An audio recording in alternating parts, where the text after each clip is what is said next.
Dan saya ingin mengirimkan pesan pada semua, jangan pernah bilang anak muda kita tidak mau jadi pejuang. Kita masih punya stok pejuang. Kita masih punya banyak sekali anak-anak yang mau mengabdi untuk republik ini. Betul. Karena itu saya sering bilang, inspirasi tidak datang dari meditasi. Oke. Inspirasi datang dari interaksi. 101.7 Suara Gama FM Jogja. We are Young Academia Jogja. Dari Fun kita puterin di siang hari ini di program Doorstop ya. Di program Doorstop, dan Kila sekarang ada partnernya Akademia Jogja. Barengan sama siapa? Halo Kak Gila. Halo, silakan kenalkan dulu. Oke teman-teman, saya Iqbal dari sini, dari UGM. Kebetulan alumni. Oke, siap. Nah, sekarang Kila juga nggak cuma ngobrol sama Iqbal. Ini ada yang lebih spesial lagi. Kita akan berbicara sama, wah ini aku bilangnya apa ya jabatannya? Orangnya dong, jangan jabatannya dong. Oke, orangnya. Dipersilahkan, silakan Pak Makasih. Anies Baswedan. Makasih, Selamat Gila. datang Pak di Yogyakarta. Akhirnya balik lagi ke sini Pak. Alhamdulillah, senang bisa balik, apalagi di sini di Kagama. Di Kagama ya balik Banyak lagi ya. banyak memori. Udah berapa tahun ya Pak? Berarti Bapak di Kagama nih, keluarga. Oh ya, kalau udah Ini. udah selesai, cuman gedung ini kan gedung tempat kita dulu sering ada kegiatan Iya kan? ya. Waktu itu berarti dulu sering ada kegiatan tuh dari tahun berapa sampai tahun berapa tuh, udah berapa lama tuh Pak? Tahun 90-an awal sampai tahun 95-an kira-kira 96. kira-kira. Lekat banget berarti ya ingatan-ingatannya. Iyalah. Kayak kesini rasanya flashback gitu ya Pak, walaupun banyak Flashback. berubah. Tentu kalau nggak ada perubahan bahaya. Oh, wow. Ya kan? Ini kalau ngomongin soal perubahan kita rada-rada flashback lagi nih. Iya kan, harus dong, zaman harus berubah.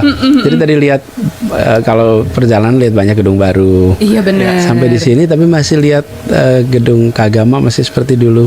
Gedung Kagama. Alhamdulillah terawat. Dulu di sini kita sering bikin seminar, diskusi, conference. Oh, di pendopo ini Pak? Di pendopo ini. Oke. Bahkan resepsi pernikahan saya di sini. Oh iya. Serius Pak? Serius lah, di sini di Kagama ini. Resepsi pernikahan Bapak Iya. tahun berapa tuh Pak berarti? 96. Tahun 96 resepsi di pendopo Wisma Kagama. Iya, di sini. Ini fakta yang aku baru tahu dan aku sangat Kita excited semua baru mendengar tahu Kak ini. Gila. Aku excited banget mendengar ini loh. Iya. Dan ternyata balik lagi sekarang ke sini nanti jam sekitar jam 2-an akan Jadi ngobrol. di betul, saya kira. Jadi kalau banyak orang itu kan datang ke Jogja, ke Gajah Mada masa kuliah. Iya Oke. betul. Kalau saya masa kecilnya di sini. Oke. SD saya di Skip. Iya.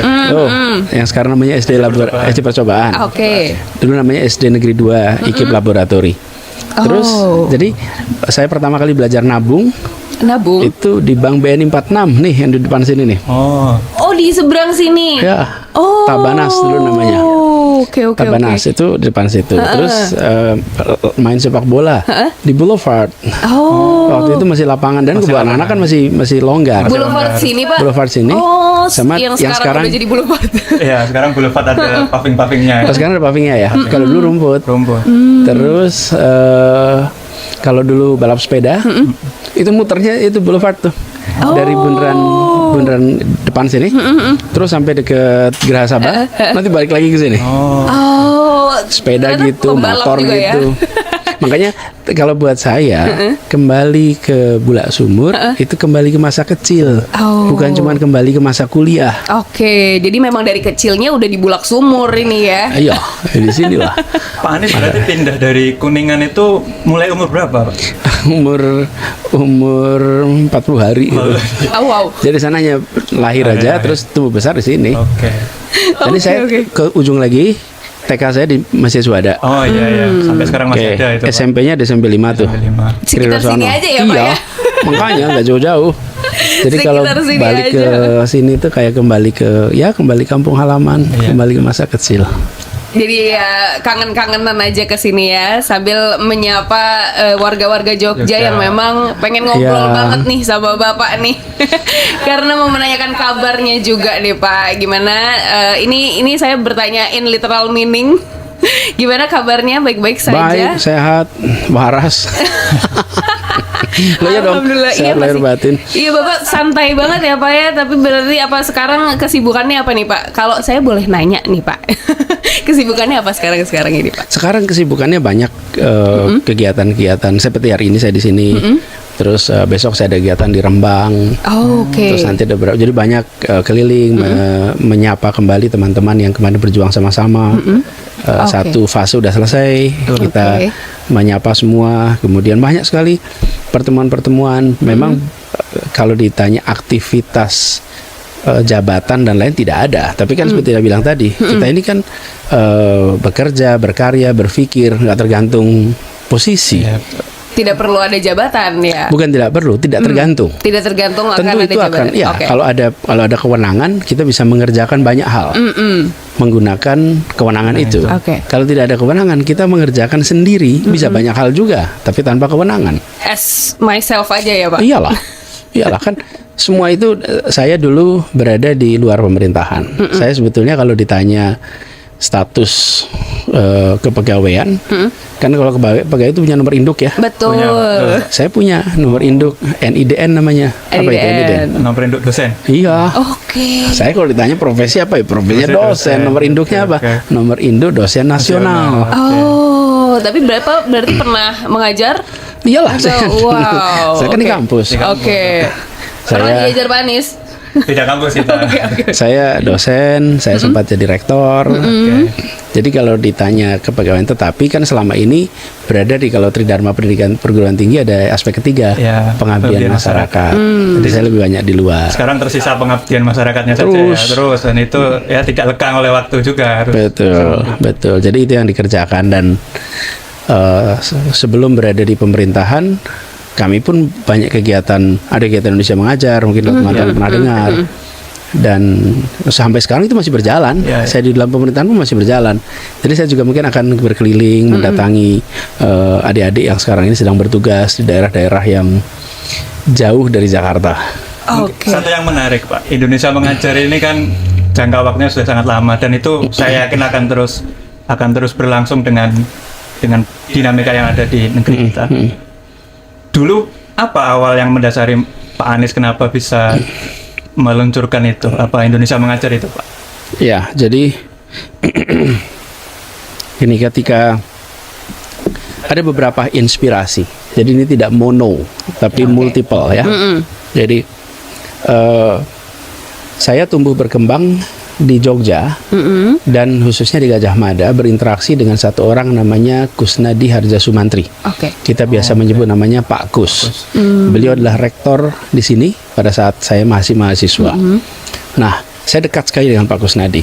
Jadi saya sering ke rumahnya, saya sering ngobrol dengan beliau. Ini belakang sini, di belakang kantor dulu PPM ya, Pengabdian Masyarakat yang ngurusin KKN tuh.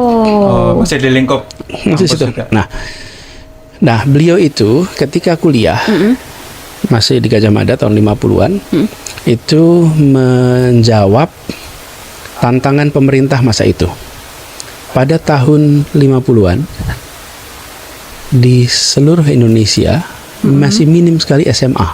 Oh, tahun 50-an Pak. 50-an, ya, Oke. 10 tahunan sudah Indonesia merdeka. Oke. Lalu pemerintah membuat program membangun SMA di kabupaten-kabupaten seluruh Indonesia. Oke. Ibu saya dari Kuningan, Jawa Barat. Lulus SMP tahun 57. Di Kabupaten Kuningan itu belum ada SMA. Oke. Jadi tahun 57 aja beliau meneruskan SMA terus ke Cirebon. Oh. Itu masih di Jawa, apalagi di daerah-daerah yang jauh dari ibu kota. Betul. Nah, pemerintah bisa bikin SMA, bangunannya, gurunya dari mana? Oke. Nah, kemudian Kusnadi Muda Aha. membuat program namanya PTM, Pengerahan Tenaga Mahasiswa, di mana para mahasiswa menjadi guru SMA di mana-mana. Oke. Dikerjakan itu kalau nggak salah 1 tahun atau 2 tahun. Nah, saya dengar cerita itu. Itu satu pengalaman sendiri. Kemudian saya juga mengikuti pertukaran pelajar ketika SMA. Ya. Pertukaran pelajar itu saya tinggal di sebuah keluarga di Milwaukee, Amerika Serikat. Dan pengalaman saya tinggal selama 1 tahun itu membuat saya punya kenangan tentang sebuah tempat, tentang keluarga, dan hubungan yang terbangun baru antara saya dengan keluarga ayah. Nah, itu pengalaman kedua. Oke. Kemudian pengalaman ketiga, saya tugas sebagai National Advisor untuk desentralisasi di project partnership kemitraan untuk pemerintahan yang bertata kelola baik. Nah, saya berkeliling Indonesia dan menyaksikan ketimpangan di bidang pendidikan. Nah, jadi pada tahun 2009 saya sedang ngobrol dengan beberapa orang, lalu bicara tentang kualitas pendidikan. Oke. Saya sampaikan bahwa salah satu kunci untuk menyelesaikan masalah pendidikan adalah dengan memiliki guru berkualitas. Nah, di tempat-tempat yang jauh dari kota, Ibu kota. itu banyak sekali kekurangan guru. Lebih lagi kekurangan guru yang kompeten. Terus waktu itu bilang karena anak-anak terbaik kita itu tidak diarahkan ke sana. Nah, salah satu yang ngobrol sama saya itu bilang, ya nggak mau Nis, sarjana-sarjana terbaik jadi guru di pelosok. Oh iya sih. Oke. Jawabnya gitu. Terus saya jawab, rasanya enggak. Rasanya orang mau kok. Oke. Masa sih? Pede nih Pak Anis. Kenapa? Ya itu saya punya pengalaman ini. Pengalaman interaksi Pak Usna di PTM, betul. pengalaman pertukaran pelajar, pengalaman lihat ketimpangan. Saya bilang mau. Kenapa mau?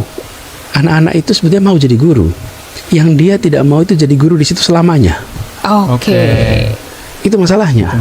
Kita itu kalau Anda ditugaskan nih di Kepulauan Sangihe sampai pensiun. Oh ya enggak. Ya, mau. Ya, betul. Tapi kalau Anda tugaskan ke sana 1 tahun, terus tahun depan ganti guru lagi, tahun depan ganti lagi, tahun depan ganti lagi.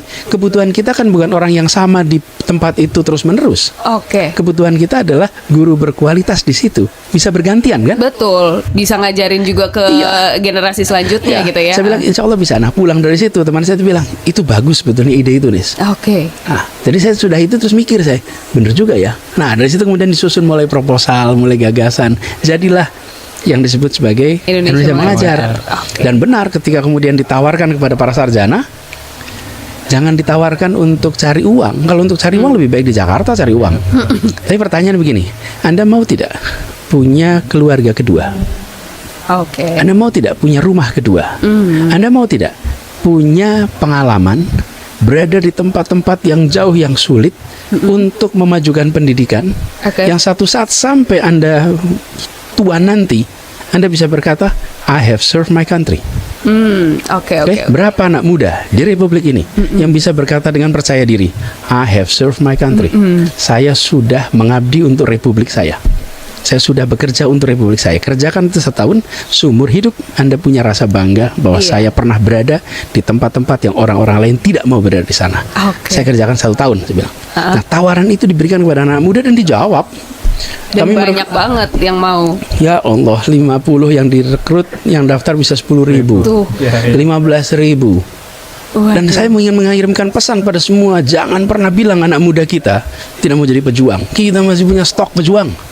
Kita masih punya banyak sekali anak-anak yang mau mengabdi untuk Republik ini. Betul. Mereka bersulit-sulit untuk hidup sulit loh. Ikut seleksi. Iya lagi, betul. Gini, kalau 50 itu untuk dapat gaji tinggi, dapat fasilitas rumah, mobil, kemewahan, gak ada yang aneh. Iya, semua orang mau. Ini seleksi ketat untuk hidup sulit di tempat yang nggak ada sinyal telepon, nggak ada listrik, minim air bersih, jauh dari mana-mana. Betul. Dan Anda di sana 1 tahun. Iya. Daerah 3T kalau. Tapi mau tuh mereka untuk menjalankan itu. Itu yang membuat saya bangga pada anak muda. Dan itu sebabnya kenapa Indonesia Mengajar hidup. Indonesia Mengajar hidup itu karena banyak yang mau ikut dan banyak yang mau berada di tempat-tempat yang sulit-sulit itu. Ternyata ya masih ada juga nih karena kepedeannya Mas Anis ini gitu. Nah, satu hal, jangan tawarkan anak muda dengan pesan yang keliru. Selama ini kalau mau mengirimkan guru ke tempat yang jauh, itu gini, kami kasih gaji yang besar ya. Dijual saja. Ya ibaratnya. Kalau cuma sama-sama cari gaji, dia cari gaji di tempat lain. Nah, yang kami sama-sama tawarkan adalah kita mengajak mereka untuk mengabdi. Dan itu nanti catatannya seumur hidup mereka. Berkesan. Pride di hati ya. Coba bayangkan kalau Keila pernah bertugas di Kepulauan Tanimbar. Tahu nggak Kepulauan Tanimbar di mana? Tidak tahu, Pak. Kepulauan Tanimbar itu atasnya Darwin, bawahnya bawahnya Papua, timurnya Timor. Itu kepulauan kecil di situ, Kepulauan Tanimbar. Kalau Keila nggak akan pernah melupakan tempat itu. Pasti berkesan semua banget dan semua sih. orang di sana akan ingat Keila. Iya lagi Pak. Dan anak-anak yang pernah Kela ajar, ketika mereka jadi mahasiswa, tidak akan pernah lupa bahwa saya seperti ini karena ada guru yang mengajar saya. Iya ya. Nah, Aduh, tahun menangis. lalu, Bayangin tahun ini lalu, nih. saya ke Ambon, Oke. acara kampanye. Lalu saya ke Ternate. Itu pas di Ternate, datang satu kapal dari kepulauan dari Pulau Halmahera. Hah? Satu kapal itu penuh kapalnya itu adalah warga desa-desa yang dulu pengajar muda mengajar ke sana. Oh. Mereka datang dengan bawa spanduk besar sekali. Oh ya ampun. Terima kasih Pak Anies. Padahal kami itu mengirimkan dulu ke sana tahun 2009, 2010. Tapi 2010. Mas udah lama banget. 14 tahun. Nah, apa yang terjadi ketika di acara di depan panggung berdiri satu anak. Saya adalah siswa yang dulu diajar oleh guru yang Bapak kirim. Oh. Dan sekarang saya bisa seperti ini karena guru yang Bapak kirim. Oh, dan efeknya juga dapat ke bapaknya gitu loh, nggak cuma ke anak yang ngajar itu. Ya mereka kan taunya yang ngirim Anies, padahal bukan saya yang ngirim. Yang ngirim kan karena Gerakan Indonesia Mengajar gitu. Tapi mereka datang. Saya pernah ke Pekanbaru, sedang tengah-tengah diskusi dengan mahasiswa. Tahu-tahu ada seorang mahasiswa ngacungkan tangan, angkat bicara, Pak, saya mahasiswa asal Pulau Rupat. Oke. Dan saya bisa kuliah karena dulu datang guru yang Bapak kirim di desa saya. Ya ampun. Itu saya merasakan itu di Feels-nya mana-mana. Itu peristiwa Indonesia Mengajar itu udah sejak tahun 2010. Oke. Masih jalan sampai sekarang. Tapi ribuan anak, mungkin puluhan ribu, bahkan mungkin ratusan ribu anak-anak yang pernah tersentuh oleh guru-guru itu. Mereka mendapatkan inspirasi. Misalnya aja kalau Iqbal ngajar di sana. Mereka tuh memandang Iqbal, anak-anak ini di kampung-kampung itu, sambil orang tuanya dan anak bilang, saya kepengen kayak dia loh. Saya pengen kayak Iqbal, di tempat yang nggak ada orang yang kuliah, di tempat yang nggak ada orang yang pergi ke perguruan tinggi. Anak-anak itu datang, para guru ini datang, itu membuka mimpi baru. Kela tidak mungkin memimpikan yang tidak Kela ketahui. Iya betul. Betul, sorry Pak. Kela hanya bermimpi yang Kela ketahui. Ketika Inspired. anak itu di kampung-kampung itu tidak tahu apa itu perguruan tinggi, maka dia tidak pernah bermimpi untuk masuk perguruan Iya tinggi. lagi. Tapi begitu anak itu tahu bahwa inilah seorang yang terdidik, yang pernah ikut perguruan tinggi, orang tuanya, anaknya bilang saya kepengen anak saya bisa seperti dia. Jadi, dan programnya 1 tahun, karena tujuannya bukan untuk pendidikan aja. Tujuannya adalah untuk penumbuhan pemimpin masa depan. Betul. Karena anak-anak muda yang dikirim ke sana 1 tahun bertugas, dia sudah itu pulang. Sesudah itu dia bekerja untuk Indonesia. Dan kita ingin mereka jadi pemimpin di masa depan. Oke. Karena semua yang berangkat di bawah umur 25. Oh, Iya, betul, ada. Tapi memang dibatasi umurnya ya Pak? Ya, di bawah Oke, 25 dan belum menikah. Oke. Sehingga mereka adalah stok pemimpin masa depan. Ada satu hal yang kami harapkan. Mereka kompetensinya kelas dunia, Oke. tapi hatinya grassroots. Oke. Hari ini yang kompetensinya kelas dunia, bisa berbahasa internasional, bisa nyambung dengan global, nggak tahu grassroots kita, nggak ngerti grassroots kita, tidak pernah berada di tempat-tempat yang tersulit di Republik Iya. ini. Oke? Sisi lain, yang bekerja di tempat-tempat yang tersulit, yang mengerti kondisi sulit, tidak bisa nyambung ke dunia global. Oke? Anak-anak ini yang kemarin menjadi pengajar muda, mereka memiliki kompetensi kelas dunia, bisa tersambungan dengan global, tapi hatinya, pikirannya Tetap grassroots. Nah, itulah stok pemimpin masa depan kita. Banyak dari mereka yang kemudian melanjutkan master, PhD keluar, dan tapi semuanya dengan cerita bahwa saya punya rumah kedua loh di pelosok sana. Iya. Tapi Itu nggak sebenarnya dimiliki orang lain. Itu nilai yang bagus ya, yang ditetapkan dari Indonesia Mengajar gitu ya, dan Pak Anies melakukan hal itu gitu loh. Sejak 2009 konsisten. Ini- walaupun beliau nggak lagi ngurus di dalamnya, tetapi nilai itu ada terus tetap matters ke Pak Aniesnya gitu ya. Tapi ya sebenarnya rumah kedua itu dilakukan juga sama beberapa kampus juga yang memang sudah mewajibkan KKN kan ya. Tapi kan beda ya, saya kan KKN di Magelang aja ya Pak, Bapak ke Milwaukee. Saya di Magelang Saya- dan itu rasanya juga sama seperti yang Bapak tadi bilang gitu. Anak-anaknya itu yang kayak pas kita udah mau pulang itu gak narik-narik kita, jangan naik mobil gitu-gitu loh. Itu feels yang bisa kita rasakan dan ya pengabdian itu cuma 40 hari kan kalau KKN. Ya, Ini 1 tahun. Cikal bakal KKN juga kalau tidak salah dari Prof. Kusnadi Ya, juga. justru KKN itu berangkatnya dari cerita PTM itu. Ya, Oke. betul. Jadi saya bilang, kalau saya ditanya inspirasi dari mana, multiple. Ini bukan kayak ide saya mendadak itu, tidak. Ini saya mendapat inspirasi. Karena itu saya sering bilang, inspirasi tidak datang dari meditasi. Oke. Inspirasi datang dari interaksi. Betul. Berarti salah ya Pak ya kalau misalnya orang dapat inspirasi di toilet tuh salah. Apa gimana? Ya bisa aja, kita nggak pernah tahu ya. Tapi menurut saya interaksi itulah yang menghasilkan inspirasi. Iya, benar, Karena itu benar, makin sering berinteraksi dengan peristiwa apapun, dengan orang apapun, maka Anda makin banyak potensi mendapatkan inspirasi. Ya, percakapannya pasti akan dapat dan diskursusnya Kita juga. ngobrol begini, gini mutually inspiring. Iya, betul. Iya betul. Jadi Semoga itulah ya, Pak, ya. interaksi.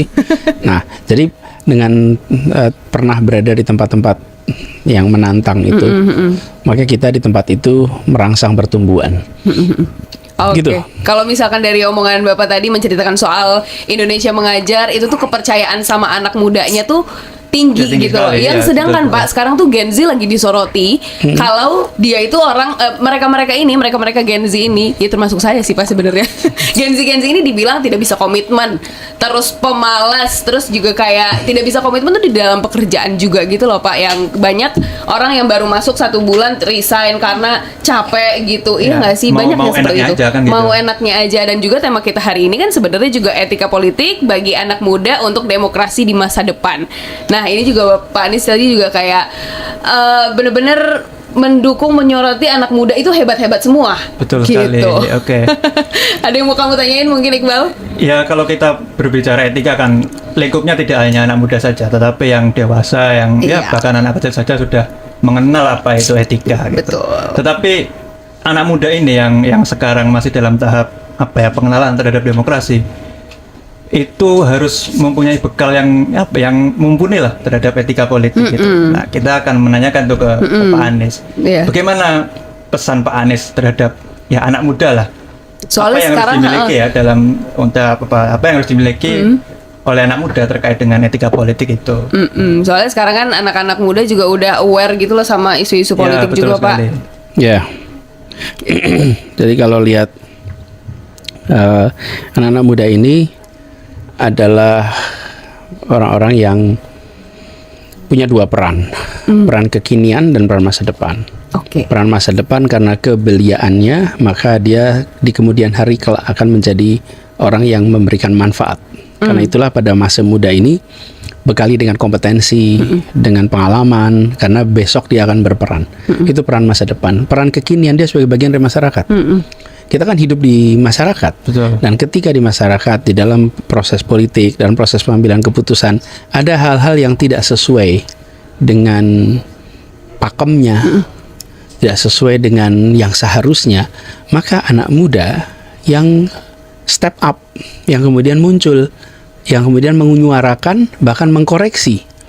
Karena itulah kenapa anak-anak muda perlu memperhatikan terkait dengan etika. Etika itu bicara patut dan tidak patut. Betul. Jadi ketika dalam politik dan pengambil kebijakan ada hal yang tidak patut, anak muda artikulasikan itu. Ketika ada ungkapan dari anak muda untuk mengkoreksi yang tidak patut, maka anak muda telah menjaga marwah kehidupan bernegara. Soalnya beberapa hari ini kita jumpai Pak Anies terkait dengan anak muda yang terjun di dunia politik, tetapi sebetulnya dia mengabaikan aspek yang lain gitu. Salah satu contoh kita ambil, ada seorang mahasiswa itu menjadi anggota dewan di usia 21 tahun. Tetapi banyak cerita juga bahwa ternyata mahasiswa ini tidak melaksanakan tugasnya sebagai mahasiswa gitu. Tetapi tiba-tiba dia mencalonkan diri sebagai anggota dewan dan kebetulan terpilih. Nah, menurut saya itu kan tidak sesuai dengan apa yang Pak Anies sampaikan tadi, bahwa ya anak muda kalau mau jadi politikus memang harus ya step by stepnya bagus, intelektualitasnya juga harus dimiliki. Nah, seringkali anak muda juga pengennya ya enaknya aja gitu, pengen cepat, tentang mungkin orang tuanya juga politikus gitu, sehingga melompati tangga yang sangat jauh gitu. Ya, Mungkin Pak Anies bisa menceritakan bagaimana Bapak dulu dari seorang akademisi bisa masuk politik, tetapi step-stepnya step yang sangat smooth Yang gitu, smooth. Pak. ya. Begini,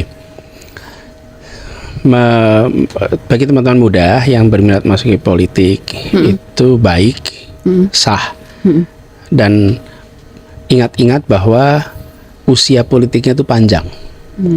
Jadi kalau tadi mau masuk politik melalui pemilu, usianya berapa tadi ya kasusnya? 21 tahun. Oke, jadi dia masih bisa ikut pemilu berapa kali? Wah, masih berkali-kali itu. Itu dia masih bisa ikut berapa kali kira-kira? Asumsikan 60 tahun ya. Berarti berapa kali? Sekitar 7 kali. 7 kali. Itu dia. Kalau 7 kali, kerjakan yang pertama itu dengan benar. Jangan yang dikerjakan itu dengan salah. Seakan-akan ini pemilu terakhir, maka menghalalkan segala cara. Betul. Lo masih 7 kali ikut Masih pemilu. 7 kali. Betul nggak? Betul sekali, Pak. Nah, kalau masih 7 kali, kerjakan dengan benar supaya nanti pemilu kedua, ketiga orang akan menengok, ini orang punya rekam jejak yang benar. Saya sering ketemu anggota DPR yang sudah menjadi anggota DPR 30 tahun. Itu dia punya rekam Ya, jejak. betul. Dulu mengerjakan ini dengan konstituennya juga kuat sekali. Kenapa? Karena konstituennya merasa dia membela. Kalau ada masalah di sekolahnya dengan sekolah, maka si anggota DPR membela. Ketika ada pembangunan jalan, si anggota DPR membela. Nah, itu konstituen itu dirawat dengan benar. Dirawat caranya apa? Dibela, diartikulasikan, kebutuhannya dipenuhi. Nah, ingat bagi anak muda yang mau masuk politik, umur pemilu Anda tuh masih banyak. Masih lama. Jangan modalnya dihabiskan sekarang dengan reputasi yang buruk. Ibaratnya ngefullin CV dulu ya Pak ya. Ya, kalau langsung mau terlibat, Banyakin caranya benar gitu. Oke. Jangan di CV-nya itu nanti, kan CV itu ada CV yang kita bikin sendiri, Betul. ada CV yang dicatat oleh publik kan. Betul. Ya enggak? Betul, rekam jejak. Iya. Nah, yang dicatat oleh publik itu nggak dalam kendali Betul. yang bersangkutan. Kalau CV, kalau dulu kita nggak ada rekam jejak publik ya CV kita. Sekarang publik bisa baca beritanya. Bahkan nulis apapun ketahuan 10 tahun kemudian. Tadi saya baru nonton podcast Bapak sama Panji yang soal Twitternya Bapak. Malah nge-quotes lagu aja ya Pak ya. Jadi aman. Sangat aman sekali gitu. Ya, nah kan Rekam jejak ya Bapak. tweetnya, kata-katanya kan akan terekam semua, itu kan publik. CV public itu ya Pak ya. Baru tahu nih saya term ini. Dan CV itu public. tidak terpikir oleh mayoritas politikus itu. Iya. Ya, dia Betul. menganggap sekarang bukan sebagai politikus, tapi dia tidak tahu latar depannya ini apakah dia politikus atau bukan. Ternyata politikus. Sudah terekam semua tuh, rekam Iya, jejaknya, nah tweet-tweetnya. itu sebabnya kenapa kok penting sekali bagi bagi semua yang mau terlibat di dalam politik untuk menyadari ini masih panjang, anak-anak muda. Yang kedua, bekali dengan rekam jejak pengabdian. Oke. Kenapa? Karena berada di politik itu adalah berada dalam jalur pengabdian. Memang politik itu bisa diartikan, satu, kekuasaan, dua adalah tentang kebijakan, yang ketiga tentang siasat. Nah, saya melihat penting untuk menekankan aspek kebijakan, bahwa berada di wilayah politik itu untuk membuat kebijakan, sehingga bisa mengerjakan hal-hal yang menjadi gagasan. Kita punya gagasan apa? Karena dengan kewenangan itu kita bisa mengatur, bisa membuat gagasan jadi kenyataan. Itu? Yes. Oke. Sip.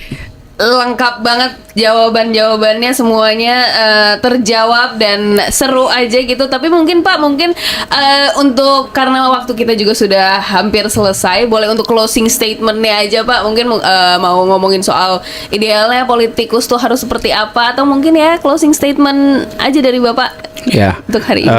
Perjalanan politik itu panjang. Tapi saya bilang tadi, jadi bagi mereka yang berada di dalam aspirasi untuk terlibat, itu harus menyiapkan satu, pengalaman sebagai rekam jejak pengabdian. Yang kedua, membawa gagasan. Jangan masuk politik tanpa bawa gagasan, karena di sana nanti ada kesempatan untuk membuat kebijakan. Kemudian yang ketiga, junjung tinggi kepatutan. Karena politik ini diperhatikan oleh semua.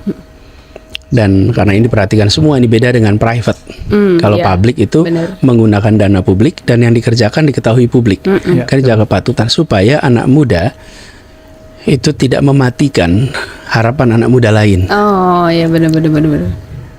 Satu peristiwa saja anak muda yang menyimpang itu bisa fokus pembicaraan berhari-hari. Berhari-hari. Di saat ribuan yang lain nggak menyimpang. Jadi jaga itu dengan baik, gitu ya. Betul. Terima kasih banyak Pak Anies sudah mampir ke Suara Gama FM. Bapak mungkin ditunggu flashbacknya lagi ke sini ya Pak ya. Biar Insyaallah. kangen-kangenan sama masa kecil Bapak di sini lagi ya. Insyaallah. Siaran lagi kita Pak. Next kita mau ngomongin musik aja mending. Daripada Insyaallah. ini Next time berat. ke sana. Oke Pak, terima kasih Oke, terima banyak Pak kasih, Anies Pak sudah Anies. mampir Sama-sama, di Suara sama-sama. Gama FM. Thank you. Oke, thank you. Stay tune terus Akademia Jogja di Suara Gama FM. See ya.